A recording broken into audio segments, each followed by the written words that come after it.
Assalamualaikum warahmatullahi wabarakatuh.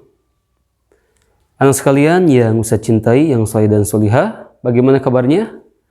Semoga semuanya dalam keadaan baik-baik saja ya. Dan saya tidak lupa saya doakan kepada semuanya, semoga kesehatan, keberkahan, kebaikan, serta kemuliaan selalu menyertai kita semuanya. Amin ya Allah ya Rabbal Alamin. Baik, anak sekalian yang saya cintai, yang soleh dan solihah, tidak terasa ya, sebentar lagi kita akan kedatangan bulan Syawal. Artinya apa? Tanggal 1 Syawal itu sering kita peringati tidak lain dan tidak bukan Hari Raya Idul Fitri ya. Alhamdulillah, itu hari kemenangan ya untuk umat muslim di seluruh dunia. Dan kita harus ketahui Idul Fitri ini kita disunahkan, kita diharuskan untuk melaksanakan ada apa yang namanya sholat id ya. Jadi sholat id ini, sholat idul fitri, ada sholat idul adha. Dan kita setelah Ramadan, setelah 30 hari kita melaksanakan saum di bulan Ramadan, dan alhamdulillah ya, tidak terasa nanti kita akan melaksanakan diakhiri dengan sholat idul fitri ya. Adapun yang harus Ananda semuanya ketahui ya, ada beberapa amalan-amalan sunnah sebelum dilaksanakan sholat idul fitri. Itu apa saja? Kita tidak bisa langsung aja pergi ke lapang atau langsung aja pergi ke masjid, tidak. Tapi ada yang harus diperhatikan oleh kita semuanya ya. Adapun pertama, sebelum melaksanakan idul fitri kita harus mandi dulu ya, bersihkan dulu, memakai wangi-wangian, memakai baju yang rapi ya. Itu karena hari spesial, hari kemenangan umat muslim seluruh dunia ya. Dan disunahkan kita makan terlebih dahulu ya. Jadi sebelum Idul Fitri kita disunahkan untuk makan terlebih dahulu. Dan selanjutnya yaitu jangan lupa kita harus menggunakan jalan ketika berangkat dan pulang itu harus berbeda ya. Itu sunnahnya ya. Jadi harus menggunakan yang pertama misalnya atau lewat ke sini, pulangnya lewat ke sini ya. Jadi itu harus berbeda ya. Jalan itu sunnahnya ya. Alhamdulillah tidak terasa ya. Semoga Allah menerima segala amalan ibadah saum kita di bulan Ramadan ini ya. Semoga kita mendapatkan apa yang disampaikan, difirmankan oleh Allah di Al-Baqarah 183, la'allakum tattaqun ya. Jadi kita akan menggapai derajat takwa ya. Alhamdulillah.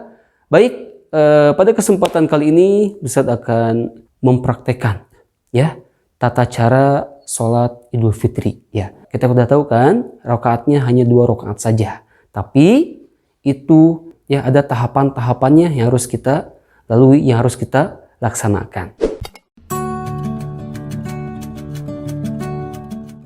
Baik teman sekalian yang soleh dan solihah ya, pada kesempatan kali ini Ustaz akan menjelaskan tentang tata cara pelaksanaan sholat Idul Fitri itu seperti apa ya. Jangan sampai, sekali lagi Ustaz ulang, jangan sampai kita mengikuti ya, ikut-ikutan. Oh udah begini caranya, tidak ya. Kita harus mengetahui ilmunya ya. Baik, pertama itu tata caranya sholat Idul Fitri itu 2 rakaat ya, dilaksanakan 2 rakaat. Dan takbiratul ihramnya rakaat pertama itu sebanyak 7 kali ya. Jadi 7 kali nanti takbiratul ihramnya. Adapun rakaat kedua, dan oh ya sebelumnya untuk gerakan-gerakannya sama seperti sholat, seperti halnya ya. Dan rakaat kedua itu takbirnya 5 kali ya. Jadi takbiratul ihramnya 5 kali. Setelah itu, setelah takbiratul ihram tadi rakaat pertama 7 kali, baru membacakan, seorang imam akan membacakan surat Al-Fatihah ya, dan surat setelah Al-Fatihah dan surat lainnya ya. Alhamdulillah. Mari kita praktek, saya akan contohkan ya. Siap-siap, diperhatikan baik-baik ya, karena sesungguhnya ibadah itu ada ilmunya ya. Setiap ibadah itu, segala sesuatu itu ada ilmunya, karena ketika dengan ilmunya semuanya akan ringan dilaksanakan ya. Oke, siap ya. Baik anak sekalian yang solih dan solihah yang selalu ditolong oleh Allah, Ustaz akan menjelaskan tata caranya ya. Di rakaat pertama itu setelah takbiratul ihram itu dilaksanakan 7 kali ya. Jadi di rakaat pertama sekali lagi takbiratul ihramnya sebanyak 7 kali. Seperti itu. Setelah 7 kali kita mendengarkan ya bacaan yang dibaca oleh imam. Adapun yang disunahkan untuk pembacaannya yaitu ada surat kan setelah Al-Fatihah. Disunahkan rakaat pertama itu kita membaca surat Al-A'la ya yang berbunyi Sabbihisma rabbikal a'la, yaitu rakaat kedua pertama. Adapun untuk rakaat kedua Anda sekalian yang soleh dan solihah itu kita membaca disunahkannya membaca surat Al-Ghasyiyah ya yang berbunyi Hal ataka haditsul ghasyiyah. Ya, jadi itulah 2 surat yang disunahkan untuk dibaca ya. Tapi adapun riwayat lain banyak Rasul membacakan suratnya panjang-panjang ya. Tapi disunahkan itu yang harus kita baca. Baik, anak sekalian, tadi setelah takbiratul ihram dilanjut dengan ruku ya, dan jangan lupa tumaninah ya, diluruskan punggungnya. Baik, setelah ruku seperti biasa anak sekalian langsung i'tidal ya, dan tertib tumaninah dibaca doanya. Alhamdulillah setelah tadi i'tidal langsung meluncur kepada sujud ya, ke sujud seperti biasa itu diluruskan ya, dibuka lengannya, sikutnya, dan nempel jidatnya sama hidungnya ditempelkan ke tempat sujud, dan jangan lupa kakinya ditekuk ya, ditekuk yang kaki kanan itu dibuka, ditekuk jari-jarinya ya, dan ketika sujud pun sama, si jari-jarinya ditekuk ya. Alhamdulillah. Dan setelah sujud lanjut ke duduk i'tiros ya. Duduk i'tiros itu harus rapi ya, tangannya tidak bisa sembarangan, dan seperti sholat biasa itu kaki kanannya ditekuk jari-jarinya dan kaki kirinya didudukin, tangannya rapih di atas lutut, di atas paha ya, dan baca doa dengan tumaninah. Sekalian, tadi setelah rakaat pertama selesai dilanjut dengan rakaat kedua sama ya, kurang lebihnya sama, cuman perbedaan di rakaat kedua ini takbiratul ihramnya tadi di rakaat pertama sebanyak 7 kali, sekarang di rakaat kedua itu sebanyak 5 kali ya. Baik sekalian yang Ustaz cintai, yang soleh dan solihah, Ustaz sudah mempraktekkan, mencontohkan tata cara sholat id ya, tepatnya Idul Fitri ya. Alhamdulillah kita sudah, semoga nanti pada waktunya ananda sekalian yang soleh dan solehah bisa mempraktekannya ya. Alhamdulillah tidak mudah, dan harus ananda ketahui ya, setelah melaksanakan sholat id tadi itu disunahkan kita itu mendengarkan khutbah yang disampaikan oleh khotib sholat id nanti ya. Jadi tidak ada yang beranjak langsung beberes mukena, beberes sajadah langsung pulang, tidak ya.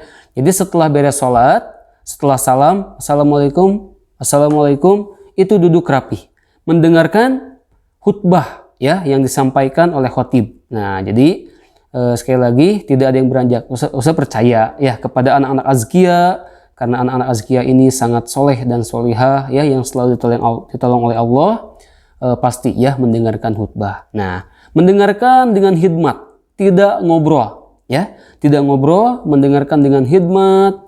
Dan setelah melaksanakan mendengarkan khutbah tadi, ketika khutib sudah selesai, jangan lupa ya setelah sholat Idul Fitri ya dan mendengarkan khutbah. Nah, tadi ada sunnah yang lainnya ya, menggunakan jalan yang berbeda ya, atau kalau di masjid menggunakan pintu yang berbeda. Tadi masuk di pintu sebelah kanan, sekarang masuknya keluarnya di pintu sebelah kiri ya, itu sunnahnya seperti itu ya. Alhamdulillah. Dan setelah itu kita dianjurkan kita bermuasafahah ya, bersilaturahim dengan teman-teman, dengan tetangga-tetangga yang dekat ya, untuk saling memaafkan ya. Alhamdulillah anak sekalian. Dan jangan lupa ya, tadi Ustaz pesankan setelah sholat itu kita keliling ya, silaturahim, bermusafahah dengan tetangga-tetangga, dengan teman kerabat yang orang tuanya di mana, berkunjung ke orang tuanya, ke neneknya ya. Alhamdulillah. Baik anak sekalian, saya ingatkan lagi pesan ya, pesan jangan lupa bersyukur ya atas limpahan nikmat karunia yang Allah berikan kepada kita semuanya, sehingga hari ini nanti bisa melaksanakan sholat Idul Fitri ya bersama dengan keluarga, sementara ada teman kita, ada saudara kita, dan yang lainnya ketika memasuki hari kemenangan ini, hari kemenangan Idul Fitri, itu mereka banyak, tidak sedikit yang tergeletak ya di rumah sakit, yang sedang tidak sehat di rumahnya begitu ya. Tapi kita bersyukur bisa melaksanakan sholat Idul Fitri ini ya, dan tetap semoga Allah menerima segala ibadah kita di bulan Ramadan, saumnya, qiyamul lail, tarawihnya, dan yang lain sebagainya. Semoga Allah memberikan pahala yang besar kepada kita semuanya ya, dan kita mendapatkan di akhirnya itu derajat takwa ya, la'allakum tattaqun. Alhamdulillah, terakhir saya sampaikan taqabbalallahu minna wa minkum siyamana wa siyamakum minal aidin wal faidin. Saya ucapkan mohon maaf lahir dan batin saya pribadi dan mewakili seluruh ya sivitas guru-guru azkia ya, mohon maaf lahir dan batin apabila ada kesalahan ya. Alhamdulillah, semoga bermanfaat, semoga berkah. Saya doakan semoga kesehatan, keberkahan, kebaikan serta kemuliaan selalu menyertai kita semua dan keluarga ya. Amin ya Allah ya rabbal alamin. Assalamualaikum warahmatullahi wabarakatuh.